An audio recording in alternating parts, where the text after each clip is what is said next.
सभी प्रिय भाई बहनों को जय मसीह की। क्षति पूर्ति संबंधित नियम।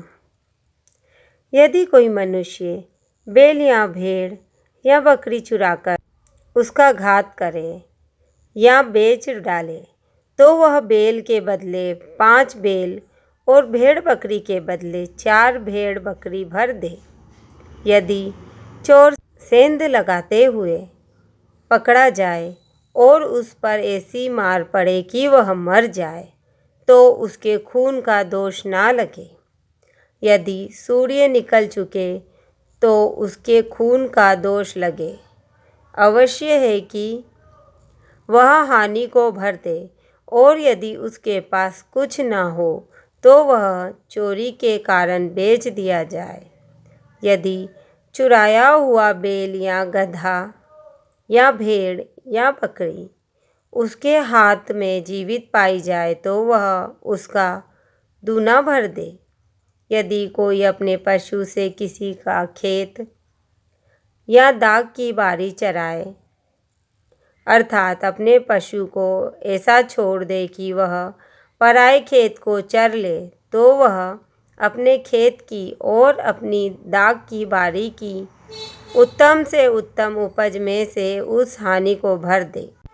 यदि कोई आग जलाए और वह कांटों में लग जाए और फूलों के ढेर या अनाज या खड़ा खेत जल जाए, तो जिसने आग जलाई हो वह हानि को निश्चय भर दे। यदि कोई दूसरे के पास रुपया या सामग्री की धरोहर धरे और वह उसके घर से चुराई जाए, तो यदि चोर पकड़ा जाए तो दूना उसी को भर देना पड़ेगा। यदि चोर ना पकड़ा जाए तो घर का स्वामी परमेश्वर के पास लाया जाए कि निश्चय हो जाए कि उसने अपने भाई बंधु की संपत्ति पर हाथ लगाया है या नहीं, चाहे बैल, चाहे गधे, चाहे भेड़ या बकरी, चाहे वस्त्र, चाहे किसी प्रकार की कोई खोई हुई वस्तु के विषय अपराध क्यों ना लगाया जाए। जिसे 2 जन अपनी अपनी कहते हों तो दोनों का मुकदमा परमेश्वर के पास आए, और जिसको परमेश्वर दोषी ठहराए वह दूसरे को दूना भर दे। यदि कोई दूसरे को गधा या बैल या भेड़ बकरी या कोई और पशु रखने के लिए सौंपे और किसी के बिना देखे वह मर जाए या चोट खाए या हाँक दिया जाए, तो उन दोनों के बीच यहोवा की शपथ खिलाई जाए, मैंने इसकी संपत्ति पर हाथ नहीं लगाया। तब संपत्ति का स्वामी उसको सच माने और दूसरे को उसे कुछ भी भर देना ना होगा।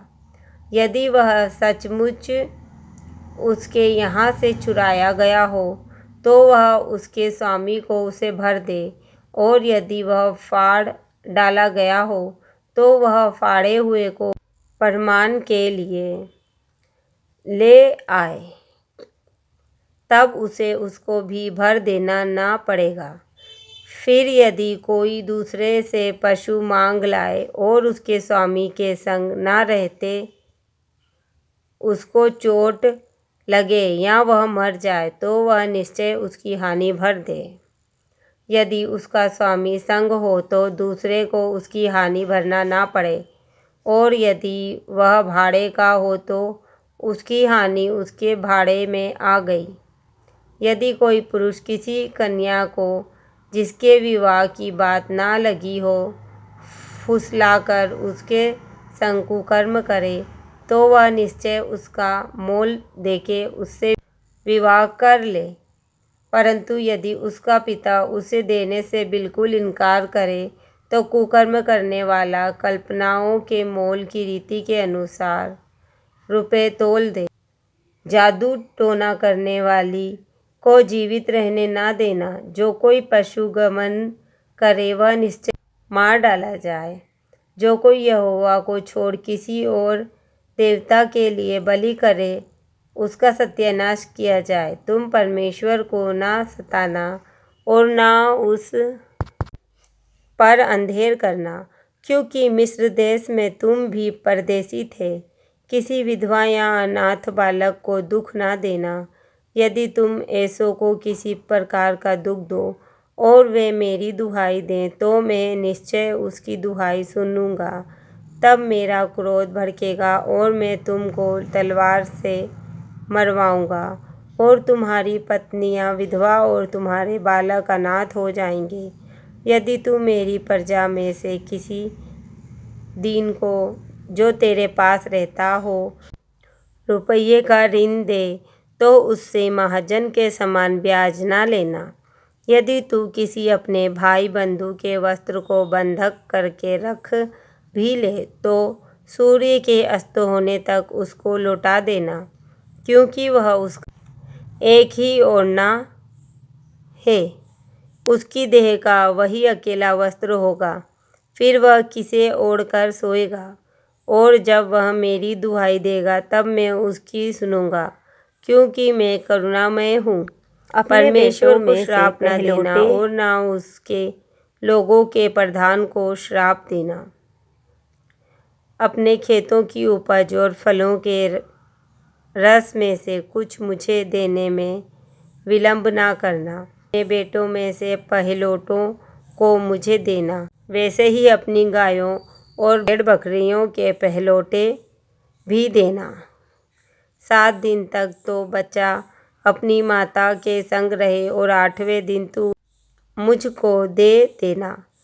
तुम मेरे लिए पवित्र मनुष्य बनना। इस कारण जो पशु मैदान में फाड़ा हुआ पड़ा मिले, उसका मांस ना खाना, उसको कुत्तों के आगे फेंक देना।